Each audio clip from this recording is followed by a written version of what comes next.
I spent my life savings on my son's dream wedding, only to be publicly humiliated by my new daughter-in-law in front of her wealthy family. She called me something unforgivable, thinking I was just some nobody they had to tolerate. She had no idea who she was dealing with. Ladies and gentlemen, let me tell you about the moment that changed everything. I'm standing there in my best Navy suit at my son's wedding reception, the one I paid for entirely, when my new daughter-in-law Ashley raises her champagne glass and says to her wealthy family, "I'd like you all to meet the old fat pig we have to put up with." The words hit me like a sledgehammer to the chest. Then I watched her father William's face drain of all color when he realized exactly who I was. My name is Charles Madison. I'm 63 years old, and this is the story of how I went from being called a pig to becoming the boss of the people who insulted me. But first, let me tell you how a small-town kid from Ohio built a $100 million real estate empire and raised a son who would ultimately betray everything I taught him. I started Madison Properties 35 years ago with nothing but a $20,000 loan and a beat-up pickup truck. My late wife Jennifer and I spent our first 5 years living in a one-bedroom apartment above our office, working 80-hour weeks to build something that would last. We scraped together enough to buy our first small commercial property in 1992. Then another. Then another. By the time Timothy was born in 1993, we owned 6 buildings. By the time Jennifer died from cancer in 2008, we had grown Madison Properties into a $50 million operation with 25 commercial buildings across Chicago. After losing Jennifer, I threw myself into work even harder. It was the only way to deal with the grief and still be there for Timothy, who was just 15 when his mother passed. I spent the next 15 years growing the business to $100 million in assets, all while making sure Timothy had every opportunity his mother and I had dreamed of giving him: private schools, college tuition, a car, an apartment near his job, everything we never had growing up. Maybe that was my first mistake. Let me back up and tell you how I got to that humiliating moment at the wedding reception. It started about 18 months earlier when Timothy called me up, all excited about this girl he'd been dating for 6 months. "Dad, I'm going to propose to Ashley tonight," he told me over the phone. His voice had that same excitement he'd had as a kid on Christmas morning. "She's incredible, smart, beautiful, and her family owns Blackstone Properties." I knew the name. William Blackstone had built a decent-sized company over the years, maybe $40 million in commercial real estate assets. Nothing compared to what I'd built from scratch, but respectable enough. What Timothy didn't know was that I'd been quietly watching Blackstone Properties for years, waiting for the right moment to make a strategic acquisition. "That's wonderful, son. When are you planning to pop the question?" "Tonight at Giovanni's. You know, that fancy Italian place downtown where you took me for my graduation dinner." I remembered that dinner. Timothy had just finished his MBA, paid for entirely by me, and I was so proud watching him talk about his plans for the future. The bill was $380 for 2 people, but seeing the confidence in my son's eyes made every penny worth it. "Tell me about Ashley," I said, settling back in my leather chair in the home office, where I'd spent countless nights building our family's future. For the next hour, Timothy described everything about her. The ring he'd bought, which cost more than most people make in 3 months. Her family's expectations. Her sister's wedding at the Four Seasons with 400 guests. The lifestyle she was accustomed to. What he didn't mention was how they planned to pay for any of it. That conversation came exactly 1 month later. I was reviewing quarterly reports in my study when Timothy knocked on my door. He looked nervous, fidgeting with his coffee cup the way he used to do as a kid when he'd broken something and didn't want to tell me. "Dad, about the wedding," he started, not quite meeting my eyes. "Ashley's family has certain expectations." I set down my financial reports and gave him my full attention. After 30 years in business, I knew when someone was building up to ask for money. "What kind of expectations, son?" "Well, her sister Melissa got married at the Drake Hotel last year, 350 guests, full orchestra, the works. Very elegant affair. I'm sure it was beautiful. And her cousin Jennifer had her reception at the Chicago Yacht Club. Ashley's been dreaming of something similar since she was a little girl. I waited. In business negotiations, silence is one of your most powerful tools. People feel compelled to fill it, usually revealing more than they intended. The venues she's looking at are around $200,000, he said quickly, the words rushing out like he was ripping off a Band-Aid. That's just for the basics, not including flowers, music, photography, all the other things that make it special. $200,000. I repeated the number in my head, letting it sink in. More than most people make in 4 years of hard work. Timothy, have you and Ashley talked about having a smaller wedding? Something more intimate? His face flushed. Dad, you don't understand. Her family is wealthy, really wealthy. They move in circles where a small wedding would be seen as... He paused, searching for the right words. It would be embarrassing. I want to be worthy of her. Those 6 words hit me like a physical blow. I want to be worthy of her. I'd raised this boy to believe he was worthy of anything, anyone. How had I failed so completely that my son thought love required a price tag that would bankrupt most families? Timothy, if Ashley truly loves you, she'd be happy getting married. In our backyard. Dad, please, I'm not asking you to pay for everything. Just help us get started with the major expenses. I'll pay you back once my consulting business really takes off. His consulting business. Timothy had been working at a mid-level marketing firm for 2 years since getting his MBA, making decent money but nothing close to supporting the kind of lifestyle Ashley's family lived. I knew because I'd been quietly keeping tabs on his finances, the way any concerned father would. How much help are we talking about, Timothy? He shifted in his chair, still avoiding eye contact. Maybe $300,000 total, for everything. The venue, catering, flowers, music, photography. Ashley wants it to be perfect. $300,000. I sat back and really looked at my son for the first time in that conversation. This was the boy I'd raised alone after cancer took his mother. The kid who used to sit at this same desk doing homework while I worked late into the night building our business. The young man who'd graduated summa cum laude with his MBA, paid for entirely with money I'd earned swinging hammers and negotiating deals. And now he was sitting across from me, asking for more money than most families see in 5 years, so he could impress people who apparently saw him as beneath their social status. Timothy, that's a tremendous amount of money. I know it sounds like a lot, Dad, but you can afford it. The business is doing well, and after Mom's life insurance... He trailed off, realizing how that sounded. After Mom's life insurance, like Jennifer's death was some kind of financial windfall instead of the devastating loss that nearly broke me. I felt something cold settle in my chest. Let me think about it, I said, my voice carefully neutral. That night, I sat alone in my study with a glass of bourbon, staring at Jennifer's photograph on my desk. She'd been gone 15 years now, but I still found myself talking to her picture when I needed to make difficult decisions. What would you do, Jen? I asked the smiling face looking back at me. He's our boy, but $300,000 to impress people who look down on him? But I already knew what she'd say. Jennifer had always worried that I was too generous with Timothy, too willing to solve his problems with money instead of letting him figure things out himself. She'd been the one who wanted to make him get a job in high school. I was the one who said he should focus on his studies. The next morning, I called Timothy and told him yes.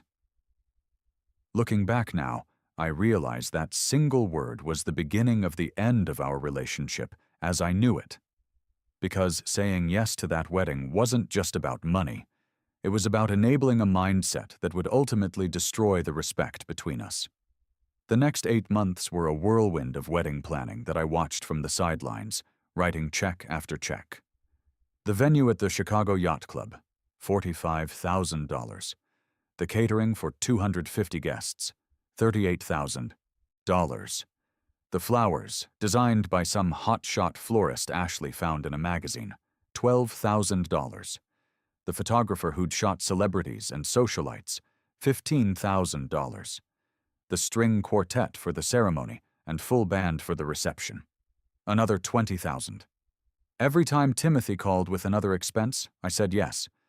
The wedding dress that cost more than a car. The rehearsal dinner for 50 people at the most expensive steakhouse in Chicago. The honeymoon suite at the Ritz-Carlton that they'd occupy for one night before flying to Italy for 2 weeks. I kept a running total in my desk drawer. By the time we got to the final invoices, I had paid exactly $312,000 for my son's wedding. Not their wedding, my son's wedding, because Timothy contributed exactly $0 to the festivities. During those months, I started noticing changes in how Timothy talked to me. Our conversations became shorter, more perfunctory. When I'd call to check in, he'd often say he was busy with Ashley or her family. When I suggested having dinner, just the two of us like we used to do every couple of weeks, he'd make excuses about wedding planning or social commitments. The few times I did see him, he seemed different. More concerned with appearances, more conscious of brands and status symbols. He'd traded in the reliable Honda I'd bought him for a BMW lease he could barely afford. He'd started wearing expensive suits and talking about restaurants and social events I'd never heard of. Ashley's family is taking us to the country club this weekend, he'd say. Or, we're having dinner with William's business associates tomorrow night. Always Ashley's family. Always their world that he was trying so hard to fit into. 3 weeks before the wedding, I made a decision that would change everything, though I didn't know it at the time. I finally pulled the trigger on the business deal I'd been planning for over a year. You see, while Timothy was busy planning his perfect wedding and Ashley's family was busy looking down on the man paying for it, I'd been quietly acquiring shares in Blackstone Properties through a shell company I'd set up called Midwest Holdings, LLC. William Blackstone had no idea that the investor group systematically buying up available shares in his family business was actually just me. It took 14 months and about $15 million, but I finally owned 51% of Blackstone Properties. William and his family still thought they controlled their destiny, but the paperwork sitting in my lawyer Alexander Patterson's office told a different story. The wedding day itself was beautiful, I have to admit.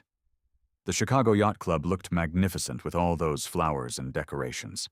Ashley was radiant in her $8,000 dress.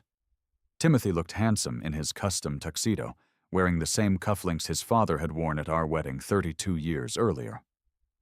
I sat in the front row watching my son marry a woman whose family had spent months treating me like hired help rather than the man funding their daughter's dream wedding. During the ceremony, I caught William Blackstone's eye once and nodded politely. He nodded back with the kind of stiff smile wealthy people give to those they consider beneath their social circle. If only he'd known that as of 9 a.m. that morning, I was officially his new boss. The reception started beautifully enough. Cocktails, dinner, the usual speeches from the best man and maid of honor. Timothy gave a short speech thanking everyone for coming and making some generic comments about love and family. He thanked Ashley's parents for welcoming him into their family. He thanked his college friends for being there. He did not thank the man who'd paid for every single thing they were enjoying that evening. I should have seen what was coming next. I was standing near the bar, nursing a bourbon and watching the dance floor, when Ashley tapped her champagne flute with a butter knife to get everyone's attention. "Ladies and gentlemen," she began, her $8,000 wedding dress catching the light as she stood up at the head table. "Ladies and gentlemen," she began, her voice carrying clearly across the reception hall, "I want to thank everyone for being here tonight to celebrate Timothy and me." The room quieted down. Guests turning toward the head table with polite smiles and champagne glasses raised in anticipation of the typical bride's thank you speech. "This has been the most magical day of my life," Ashley continued, beaming at her new husband, "and I'm so grateful to all the people who made it possible."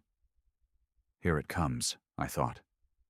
Finally, some acknowledgement of the man who'd written every check, paid every bill, made every bit of this magical day financially possible. I especially want to thank my wonderful parents, William and Rachel Blackstone, for raising me with such love and giving me the foundation to find a man as amazing as Timothy." Applause rippled through the crowd. William and Rachel stood briefly, nodding graciously to their guests. "And I want to thank Timothy's family as well," Ashley said, turning toward where I stood by the bar. "Especially, I'd like you all to meet the old fat pig we have to put up with." She gestured directly at me with her champagne flute, while her wealthy family and friends erupted in laughter. The sound hit me like a physical assault. 250 guests, all looking at me, many of them laughing at the woman's cruel joke about the man who'd spent $312,000 to make her dream wedding possible. I felt every eye in that room turn to me. Some people were laughing, thinking it was some kind of inside family joke. Others looked uncomfortable, sensing something was wrong but not sure what. A few of Ashley's college friends were practically cackling with delight at what they thought was hilarious. But then I saw William Blackstone's face. The man went white as fresh snow. His champagne glass actually started, trembling in his hand as recognition dawned across his features like a sunrise of pure terror. "Wait," he stammered, loud enough for half the room to hear. "Aren't you Charles Madison?" The laughter began to die down as people sensed the shift in energy. Ashley looked confused, glancing between her father and me. "What are you talking about, Daddy?" she asked, still smiling, but with a hint of uncertainty creeping into her voice. William's voice came out as barely a whisper, but in the sudden quiet of the reception hall, everyone could hear him clearly. "Ashley, Timothy's father is Charles Madison. The Charles Madison who just acquired controlling interest in Blackstone Properties." You could have heard a pin drop in that room. The silence was so complete that I could hear the ice clinking in people's drinks and the distant sound of traffic outside on Lakeshore Drive. I set down my bourbon and walked slowly across the dance floor toward their table, my footsteps echoing in the sudden quiet. Every eye in the room followed me as I approached the head table where the bride and groom sat frozen in shock. "Not acquired, William," I said calmly, loud enough for everyone to hear. "Controlled through Midwest Holdings, LLC, which is a shell company I established 18 months ago. I've been systematically purchasing shares in your family business since before Timothy and Ashley even got engaged." Ashley's perfect smile completely faltered. She looked like someone had just told her that Santa Claus was actually a serial killer. "You're saying you own Daddy's company?" she asked, her voice much smaller now. "Control it," I corrected, maintaining my calm tone while 250 guests hung on every word. "There's a significant difference. And as of Monday morning, I'll be implementing some major changes to improve efficiency and profitability." Timothy finally found his voice and appeared at my elbow, though I noticed he positioned himself slightly closer to his new wife than to me. "Dad, what's going on? I don't understand." I looked at my son, this man I'd raised alone after his mother's death, who'd accepted $312,000 from me while apparently allowing his fiancée to practice jokes about what a burden I was to their lives. "Nothing's wrong, Timothy. I was just getting better acquainted with your new family." William cleared his throat, his business instincts finally overriding his shock. "Mr. Madison, perhaps we could schedule a meeting next week to discuss this situation." "Monday morning," I replied smoothly. 9 a.m. sharp. My assistant will send you the address of my office. Your office, actually, since I'll be working out of the Blackstone Properties headquarters from now on." I turned back to Ashley with my warmest, most grandfatherly smile. "Congratulations on your marriage, dear. I'm sure we'll be seeing much more of each other in the coming months." As I started to walk away from the table, I heard Ashley hiss desperately to her, "Mother Rachel." "Why didn't you tell me he was somebody important?" Rachel whispered back frantically. "We didn't know, sweetheart. Your father always said Timothy's father was just some middle-class businessman who got lucky in real estate." "Just some middle-class businessman who got lucky." The words followed me as I made my way to the men's room, where I locked the door and stared at myself in the mirror. My face was calm, but my hands were shaking slightly from the adrenaline. In that mirror, I saw a 63-year-old man who'd spent 35 years building a business empire from nothing. A man who'd raised a son alone after losing the love of his life to cancer. A man who'd just paid $312,000 to give his ungrateful child the wedding of his dreams, only to be publicly humiliated as a pig by the bride. But most importantly, I saw a man who'd just realized he had the power to make sure actions had consequences. My phone buzzed with a text from my assistant. Emergency board meeting, scheduled for Tuesday morning at Blackstone Properties. Mr. Blackstone is requesting full financial review of recent ownership changes. I smiled at my reflection and straightened my tie. Tuesday was going to be very interesting indeed. But first, I had some phone calls to make, because this wedding reception had just become the opening move in a game that William Blackstone didn't even know he was playing. And I'd been planning my strategy for 18 months. The old Charles Madison might have quietly left the reception and tried to smooth things over with a phone call the next day. But the man looking back at me from that bathroom mirror was done being anyone's old fat pig. It was time to show them exactly who they'd decided to humiliate. Monday morning arrived cold and gray, matching my mood perfectly. I dressed in my best charcoal suit and arrived at the Blackstone Properties building at 8:45 a.m., the same building I now owned. William was waiting for me in the conference room. I entered. Thank you for agreeing to meet.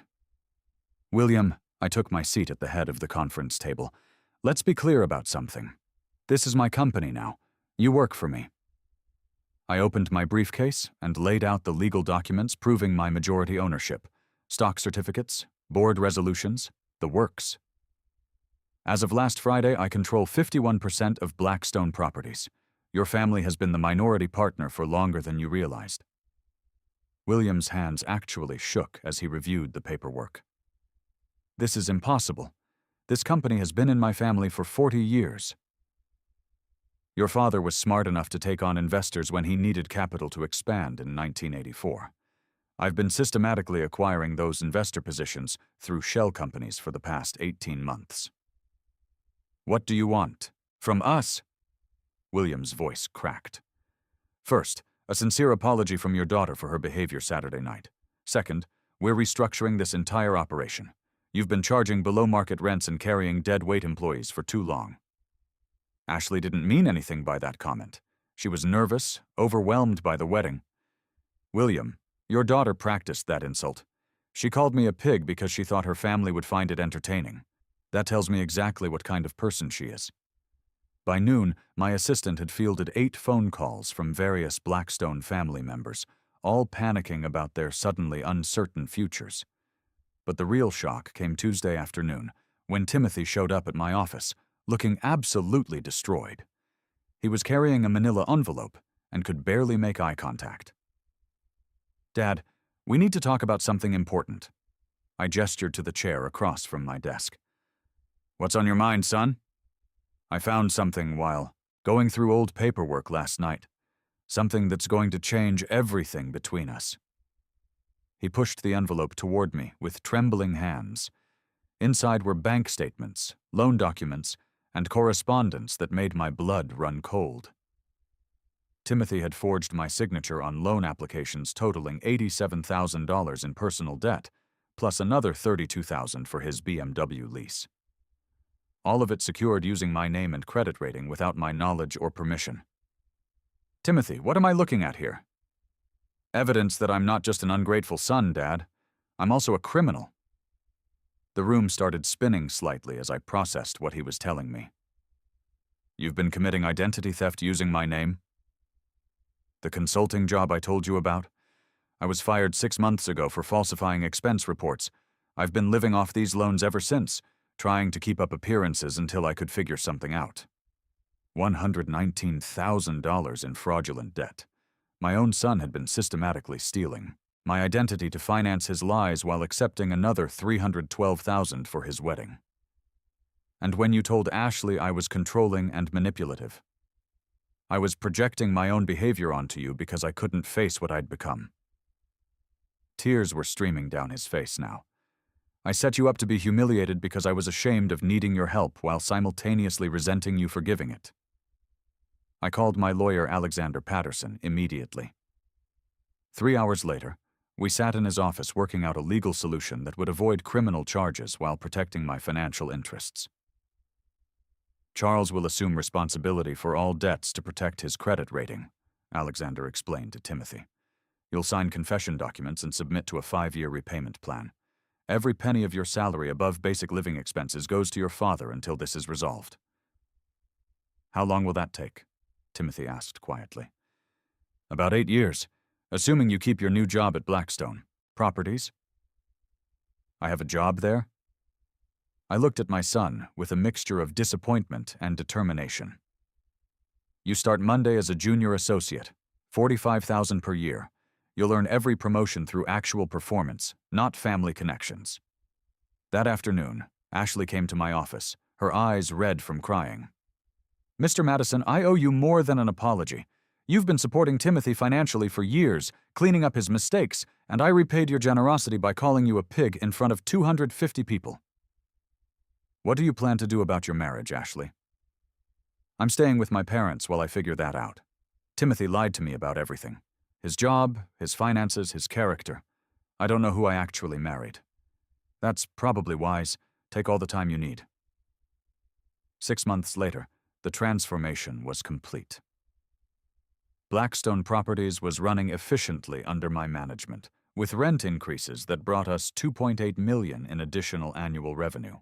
Timothy was working his way up slowly, learning what it meant to earn respect instead of expecting it. Ashley had filed for divorce and moved back in with her parents permanently. She'd also started working as a volunteer coordinator for a local charity, apparently learning something about gratitude and service to others. As for me, I'm sitting in my office right now, looking out at the Chicago skyline I helped build, feeling something I hadn't experienced in years. Respect. Not the kind you buy with generosity, but the kind you earn through strength and strategic thinking. My name is Charles Madison. I'm 63 years old. And this is how I learned that sometimes the greatest gift you can give someone is to stop enabling their worst behavior. Sometimes love means saying no, even when it hurts. And sometimes the people who call you a pig are the ones who need to learn what a real man looks like when he stops apologizing for his success. The moral of this story? Respect isn't given freely. It's earned through character, maintained through consistency, and lost through weakness. I spent too many years confusing generosity with love and enablement with support. But I'm done with that now. And you know what? My son is becoming a better man because of it. That's worth more than all the money I ever spent trying to buy his appreciation. Sometimes, the best revenge is simply refusing to be taken for granted anymore. The hardest lesson a parent learns is that sometimes protecting your children from consequences is actually destroying their character, and your own dignity in the process. I spent 30 years teaching my son that money could solve problems, but it took one night of humiliation to teach both of us that self-respect can't be bought. It can only be earned through the courage to walk away from people who don't value you.